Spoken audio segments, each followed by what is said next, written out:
Matt is always here, and Ed is always here, so they're familiar with some of the stuff that I do. So I was going to have them demonstrate while I was talking, and they're not here. So I guess I should have called them, but I figured they're always here. So we're going to try to temporal something. What was that? What do you call that? We're going to try to do some practical things here. I'm going to try to get through this as fast as I can because fitness covers a great deal of things. Personal trainer, which is a very odd word to me. When I was growing up, we didn't have such a thing as personal trainer. Maybe Jack LaLanne on TV. I mean, you know, there wasn't really a personal trainer. We're really coaches. I mean, that's basically what we are. And in this world that we have of so much information, you have to actually de-learn some of the things that are out there. So a personal trainer to me, when I'm instructing somebody, I'm going to give them exercises, coach them through exercises, and give them a plan to get to their goal, whatever that might be. It's going to be different from everybody here. I know Ray's likes to play hockey. He's going to be a little bit more of a sport-specific type, fitness, because he might want to really develop more strength for hockey. Mike said he's a basketball player in college. He might be playing basketball on the weekends. He's going to do a little bit different. He might have to jump a little bit more. But there's some basic fundamentals in training people. And how many people see the Biggest Loser on TV? Okay. Now, that's a way of training people, but it's not a way that is very safe to train people the way they do it. And they must have great lawyers. Because there's no organization that I belong to that you could actually train somebody that way.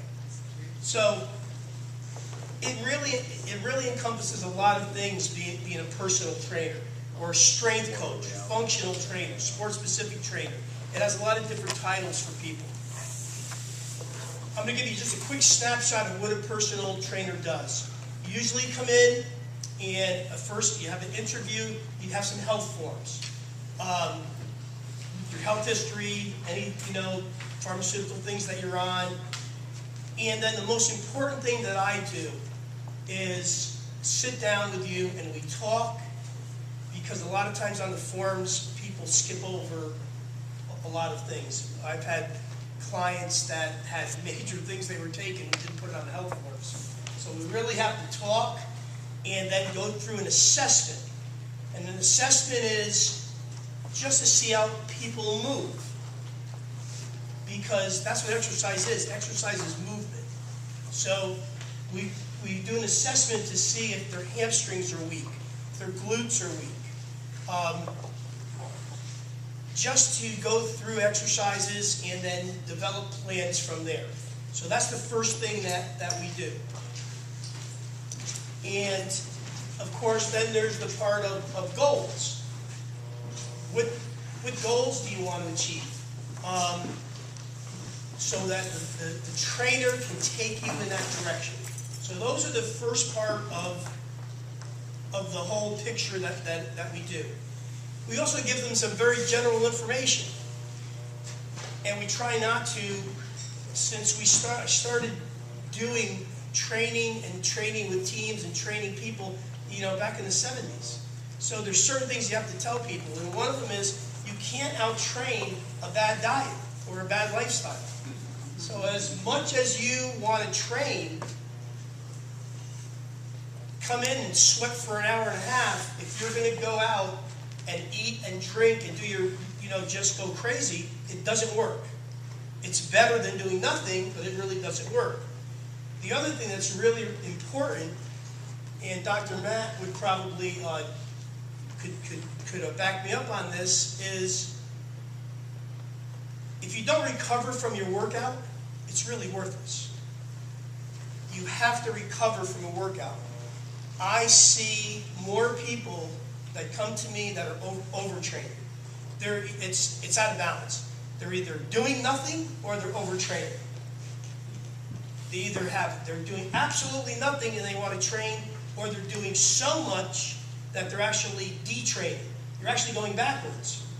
So I got a call yesterday from a trainer. I have a lot of trainers that come to me and ask me questions. Why is this woman that I'm training losing muscle mass? And he's going through, X, Y, and Z, and it's overtraining. She's training 6-7 days a week, doing lifting weights, running, yoga, kickboxing. So you're actually detraining. So you need recovery time. So I always make sure people know that before we get started. And the other thing we tell people is, how much dedication are you going to do to this?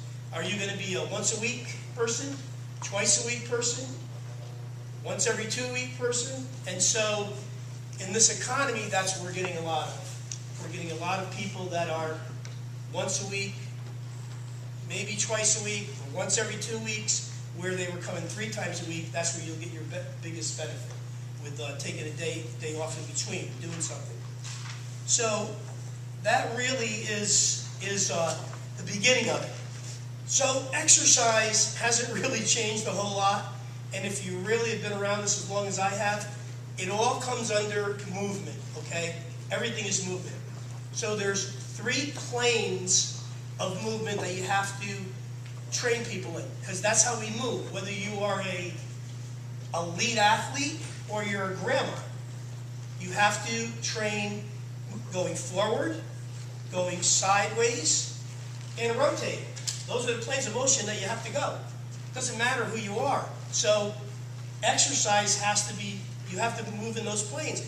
Many times if we all go to gym, anybody go to like Planet Fitness or a gym like that, what do most people use? They use machines. You're in one place, isolation, doing an exercise, it's good, but you're isolated. You're in one plane of motion. So really, it's not that great a benefit. The greatest benefit you have from exercise is standing. So about 75 to 85% of an exercise routine that you would work out with me is standing, because you're going to balance off these planes of motion and balance off muscles. And then the next thing that all athletes, everybody has to do, is the pillars of human movement. And that phrase was coined by it says MD in that handout that was typed wrong, but it basically means that he coined this phrase, and it's human movement. You have to push, you have to pull. That's one. You have to locomote, so you have to walk or run. You have to do elevation, so you're squatting, sitting up from your chair, you're squatting. And the other one, most important, is rotation. Okay? Those are the basic things that you have to do.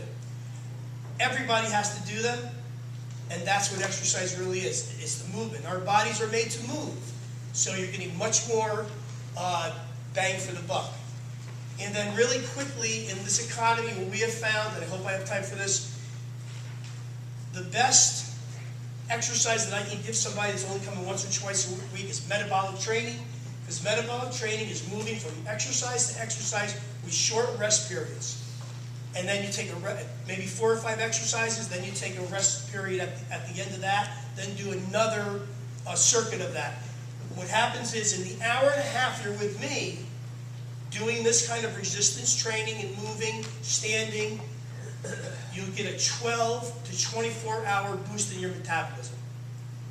And that is really a big benefit to somebody who is, has not a lot of time to train or is not doing a lot. The other thing, really quickly, on the little graph that I have there, exercise is part of this wellness plan, this health plan. It's not any greater than nutrition or greater than doctors, chiropractors. Being a naturopath, it's great to go see a naturopath. Spirituality, being able to rest, to pray, to whatever your spirituality is, to have some quiet time, and rest and recovery. It's all part of being in balance.